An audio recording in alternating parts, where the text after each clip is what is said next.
প্রথমেই ক্ষমা চেয়ে নিচ্ছি, আমার এই ছোট্ট নিবেদনটুকু রবীন্দ্র জয়ন্তী উপলক্ষে অনেকটা দেরি করে ফেলেছি আমাদের এই ছোট্ট ব্লগ ভিডিওতে আপলোড করতে।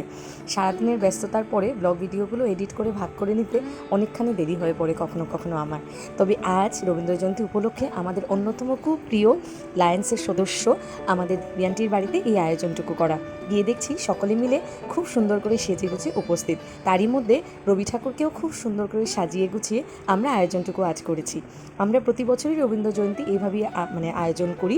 আর নিয়ে গেছিলাম সৃজাকে সাথে করে, যে আজ রবীন্দ্র জয়ন্তী উপলক্ষে আমরা মা মেয়ে দুজনে মিলে আজ কিছু একটা নিবেদনটুকু করব।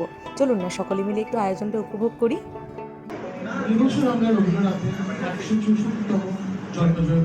সেগুলো সবার জন্যই খুব সুন্দর হবে, গ্রহণযোগ্য হবে। ধন্যবাদ।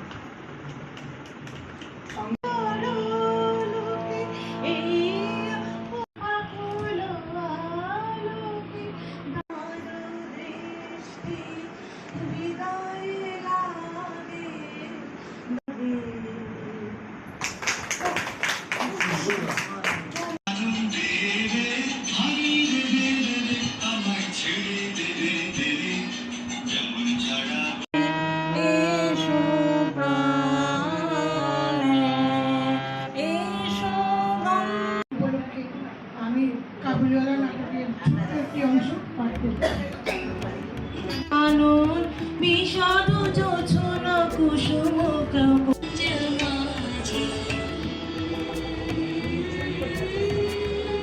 সুন্দর, এত আন্তরিকভাবে একটা প্রোগ্রাম গত বছরও করেছে, এবারও করছে। রবি ঠাকুর শুধু ভারতবর্ষে নয়, ছেয়ে আছেন পুরো পৃথিবীতে। গানে, কবিতায়, লিখায়, নানান আবৃত্তির মাধ্যমে আনাচে কানাচে আমরা সকলে মিলে আজ এই রবীন্দ্র জয়ন্তীটা উপভোগ করি আনন্দ উল্লাসে। এবং সেই ভারতীয় সেই শেষ যে স্ট্যান্ডাটুকু আছে সেটা একটু আমি পড়তে চাই। আমার মনে হয় আজকে তো ভীষণ প্রাসঙ্গিক।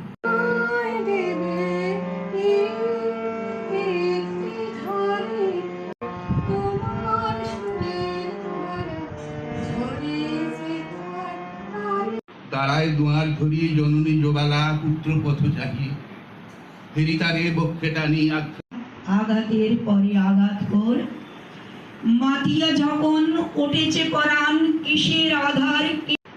আমি ঢালিব করুণা ধারা, আমি ভাঙিব পাষাণ কারা, আমি জগৎ প্লাবিয়া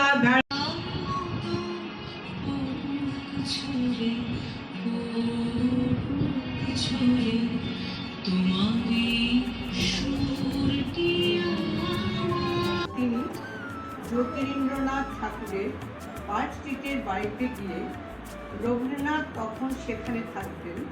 তার রবি বাবার পায়ের কাছে ফুল আর একজোড়া ধুতি চাদর রেখে। বাঙালির আনন্দ যেখানে সেখানেই খাওয়া দাওয়া। সকলে মিলে আজ বাড়ি ফিরলাম শেষ আয়োজনে মিষ্টি মুখ করে।